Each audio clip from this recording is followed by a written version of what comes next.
हाँ जी, आद धर्म प्रेमियों, जय वाल्मीकि।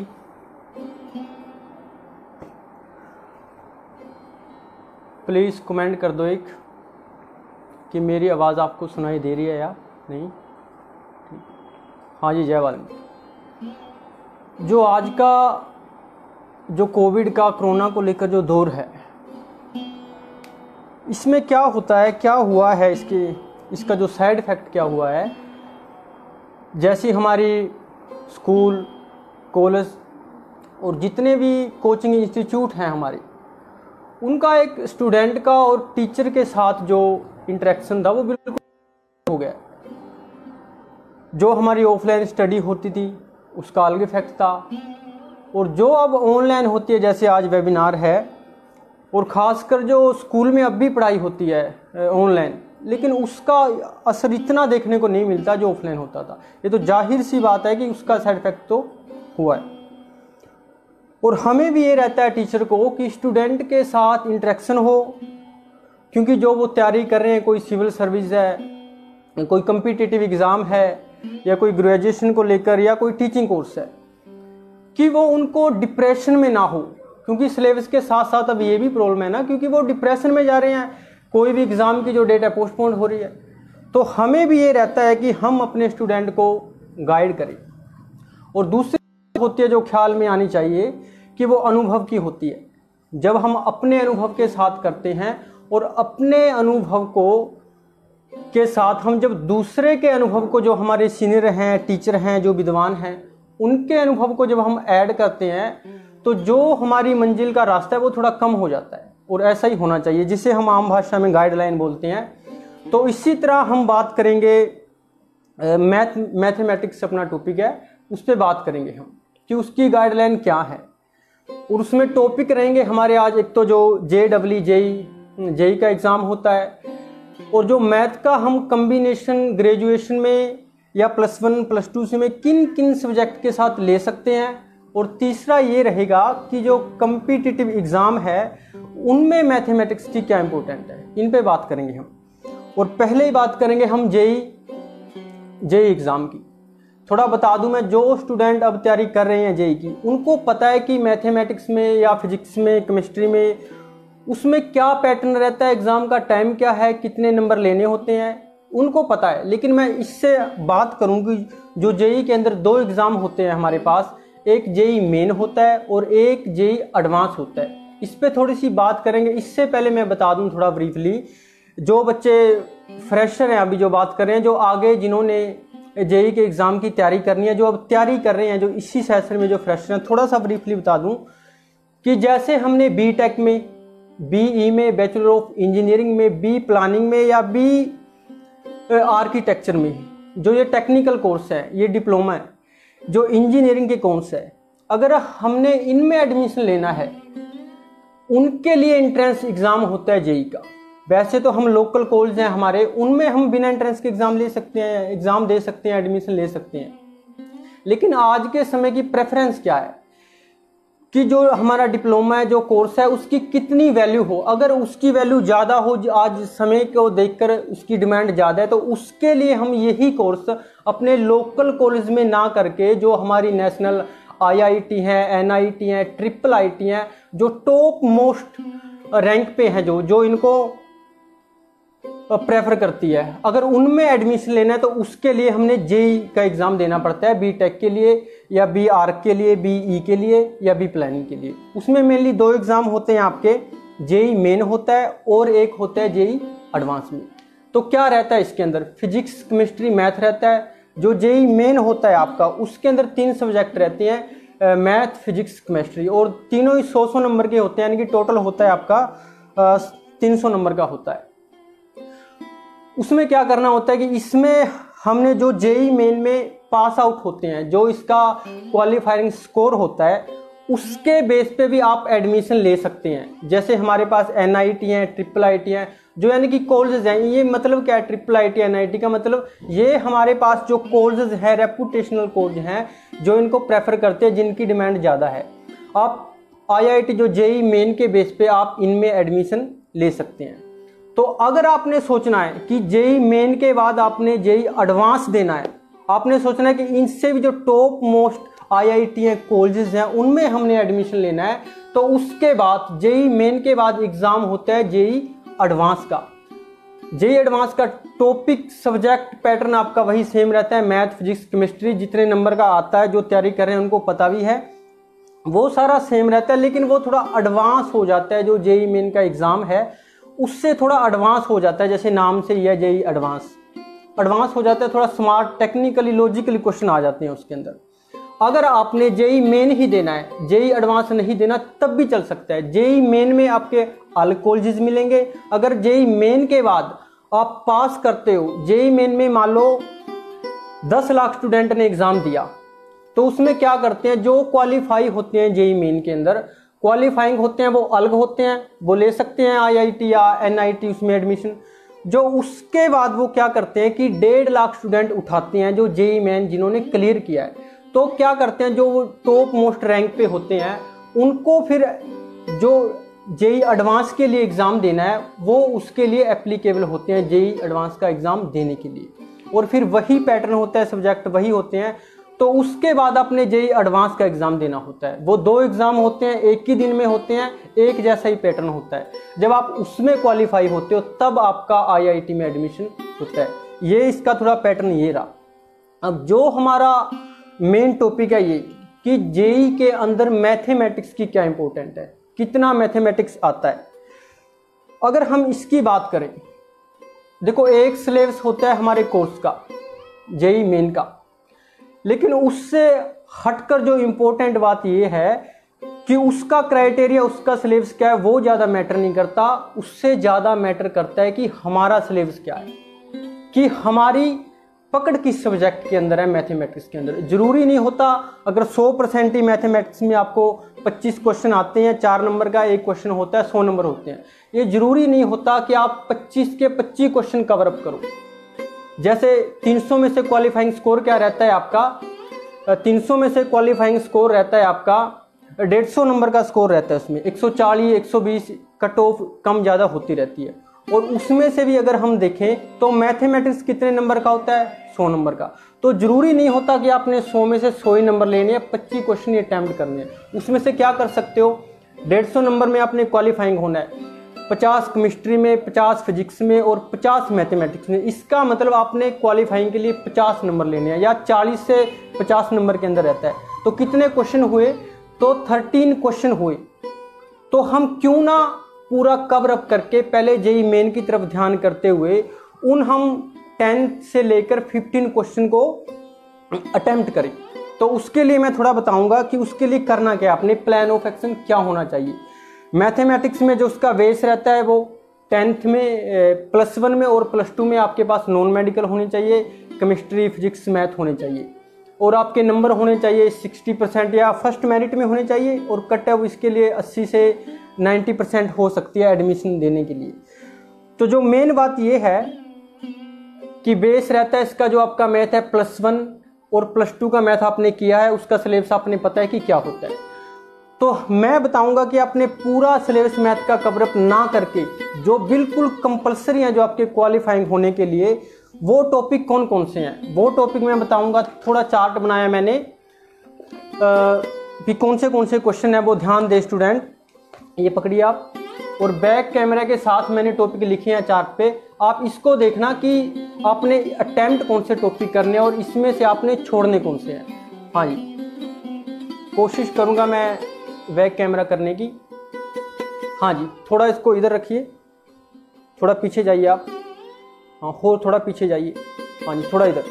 हाँ जी, ये देखो जी, हमने जो पहले 10 क्वेश्चन को अटेम्प्ट करना है, थोड़ा इधर 10 क्वेश्चन को अटेम्प्ट करना है। देखो मैथमेटिक्स का सिलेबस क्या है। मेन सिलेबस रहता है अपना कैलकुलस का, ट्रिग्नोमेट्री का, और अलजेब्रा का, और रहता है कोऑर्डिनेट ज्योमेट्री का। ये उन 4 टॉपिक में से उसके जो सब टॉपिक हैं वो हैं जो आपने पहले अटेम्प्ट करने हैं 50 नंबर के लिए। पहला टॉपिक आता है आपका सीक्वेंस एंड सीरीज में से। इसमें से 2 क्वेश्चन तो आते ही हैं हर बार और आसान रहते हैं, बेस रहता है, और 3 क्वेश्चन आ सकते हैं, 2 आते ही हैं। दूसरा है आपका मैट्रिक्स और डिटर्मिनेंट, 2 क्वेश्चन आपके इसमें से आते हैं। तीसरे नंबर पे है सेट और रिलेशन, इसमें से 1 क्वेश्चन आता है। और 4th नंबर पे आपका मैथमेटिकल रीजनिंग, ये बिल्कुल आसान होता है। और 5 नंबर पे है स्टैटिस्टिक्स, और 6 नंबर पे है वेक्टर और 3D, ये 2 नंबर का इसमें से आता है। और उसके बाद है ज्योमेट्री। ज्योमेट्री में भी क्या करना है आपने, ज्योमेट्री एक पोर्शन बड़ा होता है, इसके अंदर कोनिक सेक्शन होता है, पैराबोला होता है, एलिप्स होता है, हाइपरबोला, वो मुश्किल क्वेश्चन आता है, उसको हम बाद में अटेम्प्ट करें। पहले अपने ज्योमेट्री में सिर्फ क्या करना है, ज्योमेट्री के अंदर स्ट्रेट लाइन और सिर्फ सर्कल की स्टडी करनी है। 2 क्वेश्चन आपके इसमें से हो गए। और उसके बाद आता है integration, integral, improper integration, proper integration, finite integral, definite integral of application of integral. इसमें से एक क्वेश्चन तो हमेशा ही आता है, 2 क्वेश्चन भी आ सकते हैं। और उसके बाद है एप्लीकेशन ऑफ डेरिवेटिव, एक क्वेश्चन आपका इसमें से आता है। और फिर है differential equation and permutation and combination, 2 question आपके इसमें से आते हैं। तो अगर आप मिलाओगे ये आपके 15 क्वेश्चन बन गए। और ये 15 क्वेश्चन वो है, इसके लिए अगर आप 1 महीने की तैयारी करो, +1 +2 का सिलेबस आपने किया है, अगर आप सिर्फ और सिर्फ 1 महीना भी बहुत ज़्यादा है, अगर आप 1 महीने की तैयारी करो तो 1 महीने में आप कवर कर सकते हो, इसको कर सकते हो। और इसके बाद थोड़ा इधर करिए चार्ट को, थोड़ा नीचे, हाँ जी, जो ये मैथमेटिक्स के सब्जेक्ट हैं जो आपने छोड़ने हैं, छोड़ने मीन्स प्रेफरेंस जो पहले बताया वो करना है। उसके बाद अगर टाइम रहे तो ये करना है आपने। पहला है ट्रिग्नोमेट्री, इसमें से क्वेश्चन आता है। दूसरा है क्वाड्रेटिक इक्वेशन, तीसरा complex number, binomial theorem, conic section, function, limit और डेरिवेटिव डिफरेंशिएशन।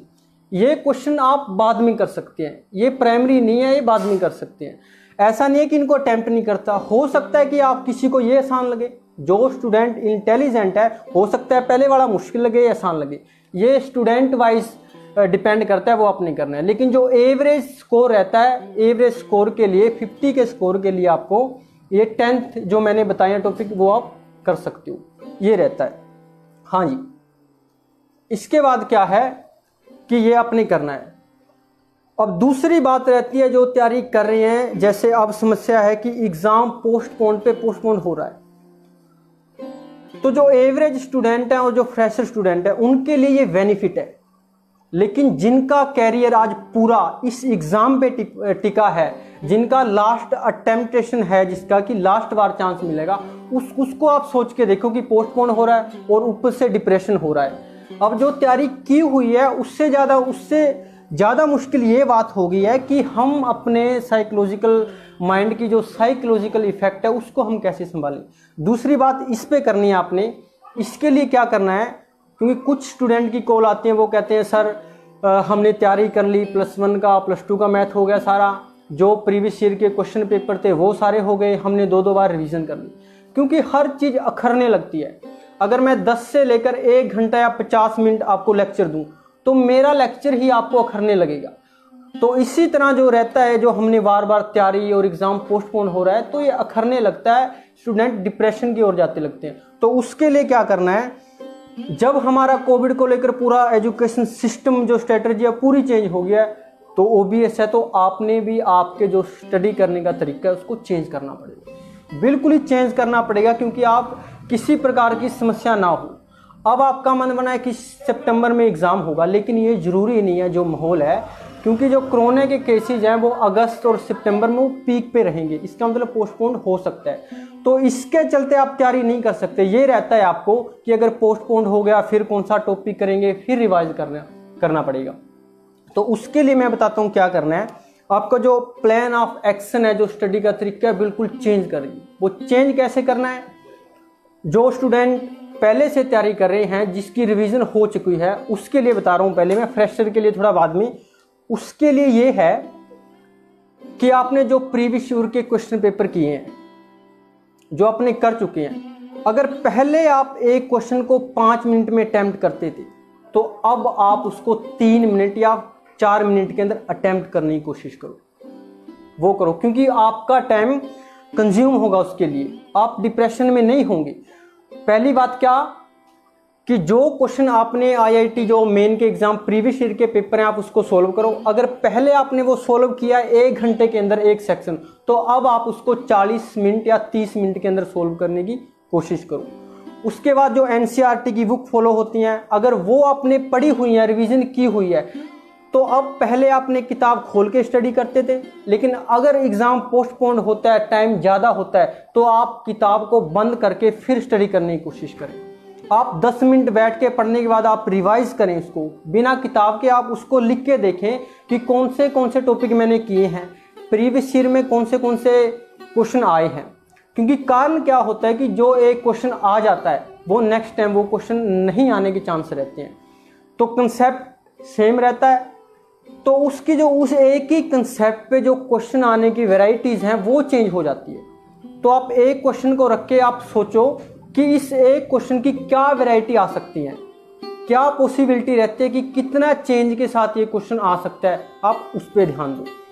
स्टडी को, किताब को बंद करने की स्टडी को फॉलो करो आप, इससे आप डिप्रेशन में नहीं जाएंगे। और दूसरी बात ये रहती है, मेन एडवांटेज क्या होगा इसका प्रॉफिट, वो ये होगा कि अगर आपका एग्जाम 10 दिन में हो या 1 महीने में हो, 1.5 महीने में या 2 महीने में हो, आपको कोई फर्क नहीं पड़ना चाहिए, आपकी तैयारी पे कोई फर्क नहीं पड़ना चाहिए, क्योंकि इसका इफेक्ट पड़ रहा है कि एग्जाम पोस्टपोन हो रहा है। ये आपने ध्यान रखना है कि चाहे एग्जाम अब हो जाए या 10 दिन बाद हो जाए, वो आपने तैयारी सेम रखनी है। ये जो पहले तैयारी कर रहे थे स्टूडेंट उनके लिए, लेकिन जो फ्रेश है स्टूडेंट, जैसे मैंने बताया कि एग्जाम पोस्टपोन हो सकता है सितंबर में हो जाए, जो मैंने टॉपिक बताए थे वो तो आपने करने ही है। और कुछ स्टूडेंट ये रहता है कि हमने सिर्फ जेई मेन की तैयारी करनी है, जेई एडवांस की नहीं करनी, तो उसके लिए बेनिफिट ये है कि जो आपने पहले वो 10 टॉपिक किए हैं जो मैंने बताए थे जो करने हैं, टाइम है वो आपके हो गए हैं, वैसे भी टाइम फ्री है, तो आप जो सब्जेक्ट, जो टॉपिक आपके रहते हैं जो आपने कवर अप नहीं किए, आप उसकी तरफ जाओ।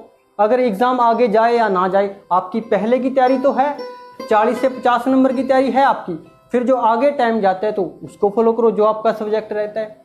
तो ये करना है आपने। इसमें थोड़ी सी मुश्किल आती है क्योंकि बार बार हम रिवीजन करते हैं, बहुत मुश्किल होता है, लेकिन जैसे आज प्राइवेटाइजेशन हो रहा है एजुकेशन का, एक बाजार की तरह नेचर हो गया है। अगर आप मुश्किल से मुश्किल कोर्स की तरफ प्रेफर करोगे, आपके पास मेहनती हो, तो सिर्फ आपकी मेहनत ने काम करना है।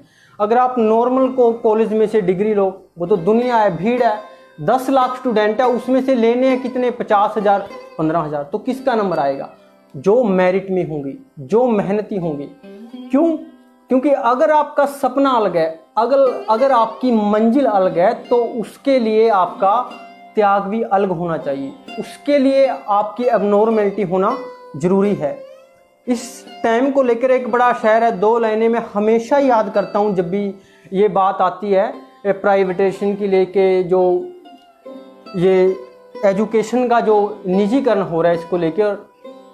एक शायर है कि हर घड़ी चश्मे खरीदार में रहने के लिए, कि कुछ हुनर चाहिए बाजार में रहने के लिए, कि ऐसी मजबूरी नहीं है कि चलूं पैदल मैं, खुद को गरमाता हूं रफ्तार में रहने के लिए। कितनी नज़दीकी से, कितने नज़दीक से ये लाइनें हमारी ज़िंदगी को इफेक्ट करती हैं और कितनी जुड़ी हैं। बिल्कुल ऐसे ही है कि हर रोज़ हमने तैयार रहना पड़ेगा और उसके लिए तैयारी करनी पड़ेगी। ये बताया मैंने। जब जेई मेन के बाद आप जेई एडवांस दे सकते हो, पैटर्न सेम है आपका, सारे टॉपिक सेम है, आपके सिलेबस सेम है, सिर्फ थोड़े क्वेश्चन का स्टैंडर्ड हाई हो जाता है। ये जेई मेन और एडवांस के लिए होता है। और दूसरी बात होती है कि मैथ का, जो हम ग्रेजुएशन में मैथ लेते हैं, उसका कम्बिनेशन किन किन सब्जेक्ट के साथ रहता है। अगर आपने ग्रेजुएशन में नॉन मेडिकल या मेडिकल ली, उसके अंदर तो साइंस के सब्जेक्ट होते ही हैं। अगर आपने नॉन मेडिकल ली तो उसके अंदर तो मैथ है, ये तो कोई दिक्कत नहीं है। अगर बीएससी मेडिकल लेते हो तो उसके अंदर बायोलॉजी होता है, उसके अंदर कोई दिक्कत नहीं। लेकिन जो मैथ के कम्बिनेशन की प्रॉब्लम ये रहती है कि हम आर्ट्स के साथ भी या कॉमर्स के साथ भी या वोकेशनल कोर्स के साथ भी हम मैथ को एडिशनल या ऑप्शनल सब्जेक्ट के तौर में रख सकते हैं। अब इसका बेनिफिट क्या होगा अगर आप कहें कि आर्ट्स में मैथ का बेनिफिट है।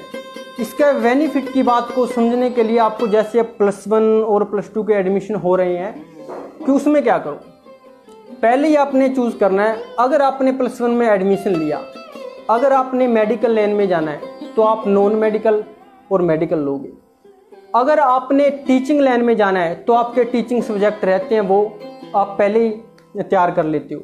अगर उसके बाद आपने सिविल सर्विसेज में जाना है, कम्पिटिटिव एग्ज़ाम में जाना है, तो उसके लिए आपको ये संशय रहता है कि एक कोई सब्जेक्ट छोड़ दो या कोई ले लो, उसमें ज़्यादा मैटर नहीं करता। तो मैं उसके लिए कहता हूँ, क्योंकि जितने भी कम्पिटिटिव एग्ज़ाम होते हैं उसमें एक सेक्शन मैथ का रहता है, एक सेक्शन मैथमेटिकल रीजनिंग का रहता है। और वही प्रॉब्लम बाद में आती है ग्रेजुएशन के बाद, जब आप किसी कम्पिटिटिव एग्ज़ाम की तैयारी करते हो, वही अखरती है, वही तैयारी, पूरे के पूरे सब्जेक्ट एक तरफ और मैथमेटिकल रीजनिंग और मैथ एक तरफ। जो ये समस्या है इसका निदान आप +1 में कर सकते हो। अगर आपने आर्ट्स लेना है तो आर्ट्स के साथ 2 सब्जेक्ट आपके कंपलसरी होते हैं और 2 होते हैं आपके ऑप्शनल। मान लीजिए आपने आर्ट्स ली, आर्ट्स में जो एक लैंग्वेज सब्जेक्ट हो गया, एक मान लीजिए इन्वायरमेंट साइंस हो गया, कंप्यूटर हो गया, ये रहते हैं। एक आर्ट्स ली, मान लिया आपने एक ज्योग्राफी ली आपने, एक आपने ली साइकोलॉजी, 2 सब्जेक्ट लिए। तो 2 सब्जेक्ट आपके एडिशनल होते हैं, ऑप्शनल होते हैं, आप उनमें आप एक मैथ को रख सकते हैं। अगर आपने पता है कि कम्पिटिटिव एग्जाम की तैयारी करनी है तो +1 में ही आप एक ऑप्शनल सब्जेक्ट या एडिशनल सब्जेक्ट मैथ को रखो। आप कहोगे कि मैथ मुश्किल है, मैथ में मन नहीं लगता, इतनी तैयारी कर नहीं सकते, तो उसके लिए क्या करो, आप मैथ को सिर्फ +1 में रखो, +1 में मैथ रखो। जिसने BSc नॉन मेडिकल मेडिकल करनी है वो तो मैथ रखेगा। मैं उनके लिए बोल रहा हूँ जिनको मैथ मुश्किल लगता है वो सिर्फ +1 में मैथ रख सकते हैं। +1 में रख के आप छोड़ दीजिए, जब +2 में हो गए तो आप सब्जेक्ट चेंज कर लीजिए। इससे क्या होगा, आगे आपकी आर्ट्स के साथ ग्रेजुएशन होगी तो +1 के मैथ के साथ क्या होगा, जो ग्रेजुएशन के बाद आपको कम्पिटिटिव एग्जाम में समस्या आनी है मैथ की, वो तो वैसे ही खत्म होगी। आप सिविल सर्विस में जाइए, कहीं भी जाइए, वो तो वैसे ही खत्म होगी। और दूसरा, आप कॉमर्स के साथ मैथ ले सकते हो। +1 में +2 में कॉमर्स के साथ मैथ ले सकते हो। कॉमर्स के जो अपनी स्ट्रीम के सब्जेक्ट रहते हैं, बिजनेस स्टडीज और अकाउंटेंसी, और उसके बाद 2 सब्जेक्ट आपके ऑप्शनल रहते हैं, जहाँ आप इकोनॉमिक्स ले सकते हो, अगर आप हरियाणा में तो पंजाबी सब्जेक्ट ले सकते हो, या आप मैथ ले सकते हो। मैं कहता हूँ कि इकोनॉमिक्स अच्छा कम्बिनेशन है कॉमर्स के साथ, आप मैथमेटिक्स को ले सकते हो। फिर बाद में जाके कॉमर्स आपने मैथ के साथ की तो बाद में जाके फिर जब आप ग्रेजुएशन में गए तो तब भी आपके पास कितने ऑप्शन हो गए, कॉमर्स में बीकॉम में तो आप जा ही सकते हैं, उसके साथ जो आपके साथ ऑप्शनल सब्जेक्ट मैथ है उसमें जा सकते हो। अगर आपने मैथ छोड़ना है तो छोड़ सकते हो, आप सिंपल बीकॉम ले सकते हो। मगर आपका जो बेस है मैथमेटिक्स का, जैसे सलेश सर ने बताया कि मैथमेटिक्स की इंपॉर्टेंट है, वो बाद में जाके कन्फ्यूजन पैदा नहीं होती, वो कर सकते हो। इसी तरह वोकेशनल में, इसी तरह आर्ट्स में, इसी तरह कॉमर्स में आप कॉम्बिनेशन ले सकते हो। अब दूसरी बात आती है कि जो हमने ग्रेजुएशन में सब्जेक्ट कॉम्बिनेशन क्या होगा। ग्रेजुएशन में अगर +1 में +2 में देखो 3 चीजें होती हैं। एक आपने नॉन मेडिकल ली, उसमें मैथ रहता है। एक आपने +1 +2 में ही नॉन मेडिकल नहीं ली लेकिन आर्ट्स या कॉमर्स या वोकेशनल के सब्जेक्ट के साथ मान लीजिए आपने मैथ ले लिया, फिर वही आप कॉम्बिनेशन मैथ का किन किन सब्जेक्ट के साथ बना सकते हो। वो सब्जेक्ट हैं, मान लीजिए आपने आर्ट्स ली, आर्ट्स लेने के बाद 2 सब्जेक्ट आपके ऑप्शनल होंगे। ऑप्शनल कौन से हो सकते हैं, जैसे ज्योग्राफी हो गया आपके पास, हिस्ट्री हो गया आपके पास, पोल साइंस हो गया, होम साइंस हो गया, इकोनॉमिक्स हो गया, सोशियोलॉजी हो गया, पब्लिक एड हो गया, और एक आपके पास सोशियोलॉजी हो गया। इन सब्जेक्ट आप ले सकते हो कॉम्बिनेशन में बना के, और इन सभी के साथ आप मैथमेटिक्स का कॉम्बिनेशन रख सकते हो। और एक और इससे अलग बात ये होती है कि आपके 5 सब्जेक्ट हैं जो एक स्ट्रीम के अंदर, कोई भी स्ट्रीम हो, उन 5 सब्जेक्ट के अलावा भी आप एक एडिशनल सब्जेक्ट होता है, वो +1 में भी होता है, +2 में भी होता है, बीकॉम में, BSc में, सभी में होता है कि जो हमारी स्ट्रीम के जो मेन 5 सब्जेक्ट होते हैं उसके बिना एडिशनल सब्जेक्ट आप रख सकते हो। एडिशनल सब्जेक्ट की खासियत क्या है, खासियत ये है, मान लो एडिशनल सब्जेक्ट लेने के बाद आपके टोटल सब्जेक्ट 6 हो गए। उसका फायदा ये है कि कि अगर आप एडिशनल सब्जेक्ट में मैथ में रिपेयर भी आती है, आप फेल भी होते हो, अगर 5 सब्जेक्ट में आप पास हो तब भी आप पास माने जाओगे। अगर कॉमर्स के अंदर जो आपके सब्जेक्ट हैं उन सब्जेक्ट में आप एक सब्जेक्ट के अंदर फेल होते हो, जो आपने एडिशनल सब्जेक्ट लिया है, मैथ लिया है, तो अगर आप मैथ में पास हो तब भी आप पास आउट माने जाओगे। कितना बड़ा लाभ है ये हमें पता नहीं होता, ना ही टीचर गाइड करते, क्योंकि कन्फ्यूजन होती है। इसके लिए हम जो इतनी काफ़ी सारी जो चॉइस होती है, ऑप्शन होते हैं, हम उसको मिस कर सकते हैं। ये इसका कम्बिनेशन रहता है, ये आप कम्बिनेशन ले सकते हैं। और उसके बाद जो कम्पिटिटिव एग्ज़ाम है वो होता ही, अगर +1 में मैथ लिया है तो बहुत अच्छी बात है, आर्ट्स के साथ हो, कॉमर्स के साथ हो, मेडिकल के साथ हो। और एडिशनल सब्जेक्ट की ये खासियत भी रहती है, जैसे मान लीजिए आपने मेडिकल लाइन है आपकी, जब आप +1 में आप मेडिकल लाइन लेते हो, आपके 2 रास्ते होते हैं। एक रास्ता ये होता है कि क्या मैं +2 के बाद नीट करना है, क्या मैंने +2 के बाद जेई की तैयारी करनी है। देखिए, अगर आपने मैथ छोड़ दिया तो आप जेई में नहीं जा सकते। अगर आपने मैथमेटिक्स ले लिया तो फिर आप नीट एग्जाम नहीं दे सकते। उसके लिए एडिशनल सब्जेक्ट बड़ा काम करता है। आपने नॉन मेडिकल ली, उसके अंदर फिजिक्स, केमिस्ट्री, मैथ होगा। नॉन मेडिकल ली बट आप नीट में नहीं जा सकते, तो एडिशनल सब्जेक्ट को, बायोलॉजी को आप एडिशनल सब्जेक्ट के तौर पे रख सकते हो। 2 ही ऑप्शन रहेंगे, बाद में आप नीट में भी जा सकते हो और जेई एग्जाम में भी जा सकते हो। और उससे बड़ी खासियत ये, अगर एक सब्जेक्ट में फेल होते हो तब भी आप पास आउट माने जाओगे, और किसी सब्जेक्ट की कम्बिनेशन आपकी मेरिट पे भी कोई असर नहीं पड़ेगा। ये कम्पिटिटिव एग्जाम के लिए है। और इन सब के लिए एक समस्या ये है, जैसे आप +1 +2 में एडमिशन हो रहे हैं, हमें एक समस्या अखरती है कि हमने कौन सी स्ट्रीम को चूज करना है। देखो, आर्ट्स आप सिंपल ले लोगे, कॉमर्स ले लेते हो, वोकेशन ले लेते हो। मेन समस्या आती है कि हम मेडिकल लें, उसमें यही रहते हैं कि फिजिक्स, केमिस्ट्री, मैथ में कर सकता हूँ या नहीं कर सकता। और नॉन मेडिकल में ये रहता है कि मैथ सब्जेक्ट है, पता नहीं क्या होगा, कर सकता हूँ नहीं कर सकता हूँ। तो मैं उसके लिए बताता हूँ, जिन्होंने अभी मैथ के अंदर +1 के अंदर मैथ लेना है, वो आर्ट्स के साथ हो, कॉमर्स के साथ हो या नॉन मेडिकल के साथ हो, मैं 2-3 आपको यूट्यूब चैनल बता रहा हूँ। उसके अंदर ऑनलाइन स्टडी है, पूरे का पूरा कोर्स है उसके अंदर। जैसे अब हमारी ऑनलाइन स्टडी होने वाली है कॉलेज के अंदर, स्कूल के अंदर, कईयों के पास हमें रहता है वो अच्छे तरीके से यानी कम्युनिकेट नहीं हो पाता। उसके लिए मैं आपको यूट्यूब चैनल बताऊंगा। एक यूट्यूब चैनल की इतनी खासियत है उसकी कि जो पूरे के पूरे लेक्चर हैं, मान लीजिए मैथ को लीजिए, उसमें मैथ के पूरे लेक्चर हैं जैसे आप ऑफलाइन क्लास में करते थे। जैसे एक चैप्टर के 5 लेक्चर हैं वो है, यानी कि पूरी स्ट्रीम के अगर 100 लेक्चर हैं आपके एक सेमेस्टर के अंदर, तो 100 के 100 लेक्चर उसके अंदर हैं। और उससे खास बात ये है कि मैथ है उसके अंदर, फिजिक्स है, केमिस्ट्री है, बायोलॉजी है, बॉटनी है, सारे हैं। उसके लिए पहला चैनल है, मैं वीडियो को बैक साइड में करता हूँ, चार्ट में मैंने बनाया, देख लीजिए आप, बहुत ही इंपॉर्टेंट है इसके लिए, देख लीजिए प्लीज़, सीधा कीजिए इसको। देखो, पहला चैनल है, मैंने इतने यूट्यूब चैनल हैं, हम कंफ्यूज हो जाते हैं कि कौन सा चैनल प्रेफर करें। तो ये चैनल है कि प्रदीप क्षेत्रपाल के नाम से। इसके अंदर आपकी जो पूरा कोर्सेज होता है, मैथ का, फिजिक्स का, केमिस्ट्री का, जैसे ऑफलाइन होता है उससे भी कहीं ज़्यादा बेटर कोर्स होता है इसके अंदर। ये कोर्स कभी आज से 6 महीने पहले, साल पहले पेड पे थे, इसका पे करना पड़ता था, लेकिन आज बिल्कुल फ्री है, प्रदीप क्षेत्रपाल के नाम से। इस पे आप घर बैठे, जो स्कूल में आपकी स्टडी होती है, मैथ कर सकते हो, जो मर्जी टॉपिक कर सकते हो। अगर जेई की, नीट की तैयारी कर सकते हो, उसमें बॉटनी, केमिस्ट्री आना है, +1 +2 का कोई कंसेप्ट वीक है तो आप वो सब्जेक्ट उसके अकॉर्डिंग आप तैयारी कर सकते हो। और दूसरा चैनल है वाईफाई स्टडी के नाम से। ये इतना खासियत है इस चैनल की कि आप कोई भी कम्पिटिटिव एग्जाम है, वो डिफेंस का हो, रेलवे का हो, एसएससी का हो, ऑल बैंकिंग एग्जाम हो, जेई हो, और जितने भी स्टेट लेवल एग्जाम है, एनडीए हो, सीजी हेलो, सभी का मैथमेटिक्स, रीजनिंग, कोई भी सब्जेक्ट है या जीके, आपकी सारे सब्जेक्ट इसके अंदर हैं। और अलग अलग टीचर हैं, आप कोई भी वीडियो देख सकते हो आप। और उसके बाद है इम्पैक्ट्स गुरुकुल, ये है चैनल आपके लिए स्पेशल, आईआईटी जो जेई मेन का, जेई एडवांस के एग्जाम के लिए। इसके अंदर आपकी फिजिक्स भी रहेगी, मैथमेटिक्स भी रहेगा और केमिस्ट्री का सब्जेक्ट भी रहेगा कि आपने कितना कितना टाइम देना है, गाइडलाइन रहेगी, पेपर का पैटर्न रहेगा, कितना टाइम देना है, प्रीवियस ईयर के पेपर की तैयारी कैसे करनी है, इनकी आपकी स्ट्रेटजी कैसे, वो रहेगी। थोड़ा ऊपर कीजिए इसको, चार्ट को।